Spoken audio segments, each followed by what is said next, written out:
मियां नवाज शरीफ की पाकिस्तान वापसी पर नून लीगी दोस्तों से शर्त लगाकर हारने वाले पीटीआई की दोस्तों की वीडियो इन दिनों सोशल मीडिया पर बड़ी वायरल है। शर्त हारने के बाद पीटीआई वालों ने क्या काम किया। सोशल मीडिया से जो वाबस्ता लोग हैं दिन ब दिन इस सियासत की वजह से दूर हो रहे थे, उनको इकट्ठा करने के लिए हमने ये प्लान किया।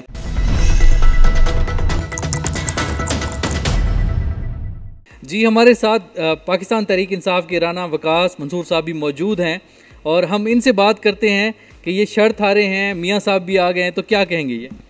पहली तो बात है जी, हम ना बाज आएंगे मोहब्बत से जान जाएगी और क्या होगा। दूसरी बात यह है कि जी हमने अपने शहर के अंदर तमाम जो सियासी वर्कर्स हैं उनको इकट्ठा करने के लिए ये प्लान किया था कि यार ये सोशल मीडिया से जो वाबस्ता लोग हैं दिन ब दिन ना इस सियासत की वजह से दूर हो रहे थे, उनको इकट्ठा करने के लिए हमने ये प्लान किया। बाकी मियां नवाज शरीफ का अपना मुल्क है, वो जब चाहे उसे कोई रोक नहीं सकता। मेन मकसद ये था कि हमारे जो भाई हैं आपस में फेसबुक पर एक दूसरे के साथ तनकीद करते करते इतना दूरियां इख्तियार कर देते हैं, जिनको हमने कोशिश की कि एकदम इनको इकट्ठा करने के लिए कोई प्लान किया जाए ताकि इन सब को ये एहसास हो कि भाई इतनी नफ़रत ना बढ़ाएं ताकि कल हम एक दूसरे को मिलें, हमें शर्मिंदगी महसूस ना हो। इस नज़रिए से हमने ये दावत प्लान की थी, जिसमें मैंने 25-25 दोस्तों से आगाज़ किया था फेसबुक पर, और बाद में हमने दोस्तों को देखा, उनकी काफ़ी बड़ी लिस्ट बनती जा रही थी। फिर हमने उसको एक 50-50 पे ले गए और फिर बढ़ते बढ़ते हमने सोचा कि क्यों ना इस दावत की जो महफिल हम सजा रहे हैं उसमें हमारे पीपल्स पार्टी के दोस्त भी शामिल हो जाएं। अच्छा, इसमें जो है कोई मेन्यू पे भी बात हुई थी या सिर्फ दावत का जिक्र हुआ था, और आपने यहाँ पे जो है मेन्यू में क्या क्या रखा है और कितना एक बिल बन जाएगा आपका? सर, ये मशरूत मुआहदा नहीं था कि दावत में क्या क्या मेन्यू होगा।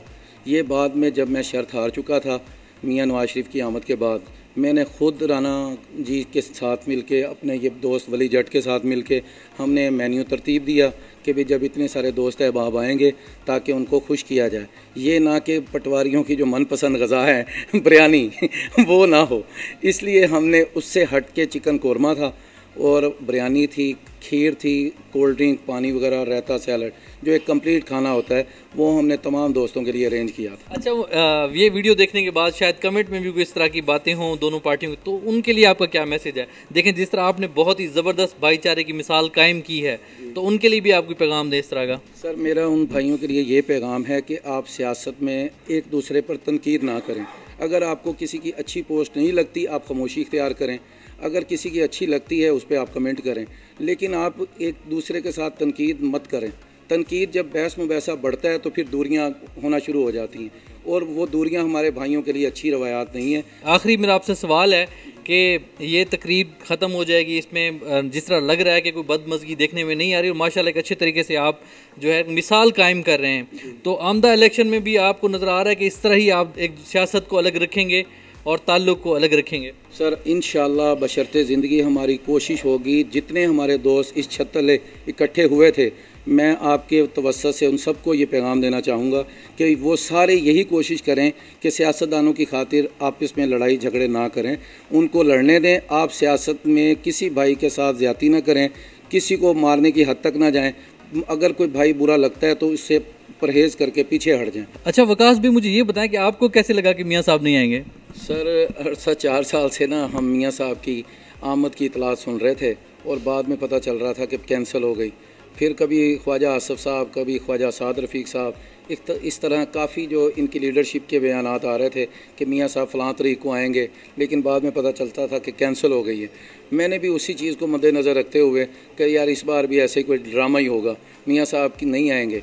लेकिन वो बचपन में एक मिसाल थी ना कि जनाब वो एक चरवाहा गांव में बकरियां चराता है, वो कहता है शेर आ गया, शेर आ गया, पूरे गांव वाले इकट्ठे होके आते थे लेकिन आगे शेर नहीं होता था। और एक दिन वाकई क्या हुआ कि हकीकत में शेर आ गया। हमारे साथ भी ऐसे ही हुआ कि 4 साल हम भी यही, लेकिन यानी कि आप ये मानते हैं कि शेर आ गया? हाँ, अब हम मान गए ना। उस मानने की वजह से तो ये भाइयों को इकट्ठा किया कि भाई भाइयों आ गया है शेर।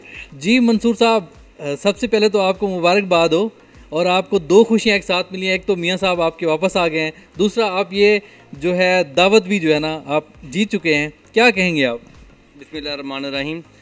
जनाब, ये हमारे दोस्त वकास मंसूर राजपूत साहब ने सोशल मीडिया पर, फेसबुक पर इन्होंने पोस्ट की थी कि मियाँ नवाज शरीफ नहीं आएगा, और अगर आया तो मुझे ये आपको चैलेंज है कि 50-50 बंदों के खाने की ये शर्त होगी।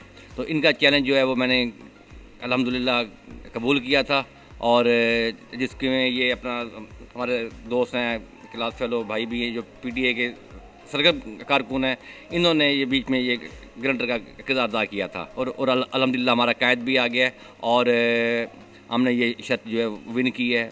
वकास भाई का भी शुक्रिया। अच्छा, आपको कैसे यकीन था कि मियाँ साहब वापस आ जाएंगे? बिल्कुल हमें 110% ये यकीन था कि हमारा कायद मियाँ नवाज शरीफ इंशाल्लाह ताला पाकिस्तान वापस ज़रूर आएगा, और वो अल्हम्दुलिल्लाह पाकिस्तान में मौजूद हैं। और जैसे आपको मियाँ साहब की वापसी का यकीन था, वैसे आपको यकीन था कि ये दावत भी खिलाएंगे आपको दोस्त? जी बिल्कुल, मुझे इस बात का 100% यकीन था कि ये दोस्त जो है ये अगर ये शर्त हार गए तो ये दावत बिल्कुल ये खिलाएंगे, क्योंकि उसमें ये राना बैस साहब जो है ये PTA के दोस्त हैं, लेकिन ये मेरे बचपन के क्लास फेलो जिसको वकास मंसूर साहब ने बीच में गारंटर बनाया था। गारंटर बनाया था, तो इसमें कोई मेन्यू का भी इंतखाब हुआ था कि क्या क्या होगा मेन्यू में? मेन्यू में बस खाने का हुआ था भी, अच्छा जो है वो खाना जो है वो दोस्तों को देंगे। तो अगर आप ये शर्त हार भी जाते तो तब भी आप फिर खाना खिलाते?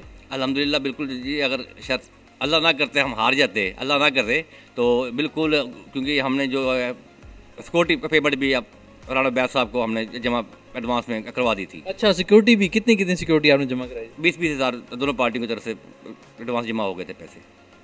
तो अब मियाँ साहब भी आ गए हैं, आज दावत भी आप खा रहे हैं, तो क्या कहना चाहेंगे आमदा इलेक्शन के हवाले से?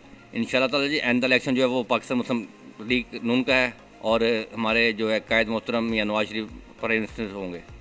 ठीक है, प्राइम मिनिस्टर होंगे। तो इलेक्शन के दौरान भी जो है ना, ये जो गहमा गहमी है, सियासत अलग होगी और जो भाईचारा है वो उसको अलग रखेंगे, ज़ाती ताल्लुक को सियासत में नहीं आने देंगे आप? जी बिल्कुल, हमारा जो है जो रहीमिया खान में वो वैसी सियासत नहीं है जो आप लोग सोशल मीडिया पर देखते हैं। हमारा शहर अमन का गहवारा है और सब एक दूसरे का एहतराम करते हैं, और इंशाल्लाह ताला ये इलेक्शन में भी ऐसे ही ये एहतराम जो है वो कायम दायम रहेगा। जी, हमारे साथ वो दोस्त भी मौजूद हैं जो पाकिस्तान तहरीक इंसाफ और मुस्लिम लीग नवाज़ के दरमियान जो है इस डील के गारंटर थे, और ये इनको रेस्टोरेंट तक भी खींच के लाए हैं। तो हम इनको इसकी काविश पे सलाम भी पेश करते हैं और साथ ये पूछते हैं कि क्या इनको लगता था कि ये डील कामयाब हो पाएगी? मंसूर साहब ने जब कहा कि मियाँ साहब आ रहे हैं तो वकास मंसूर ने इसको चैलेंज कर दिया कि वो नहीं आएंगे।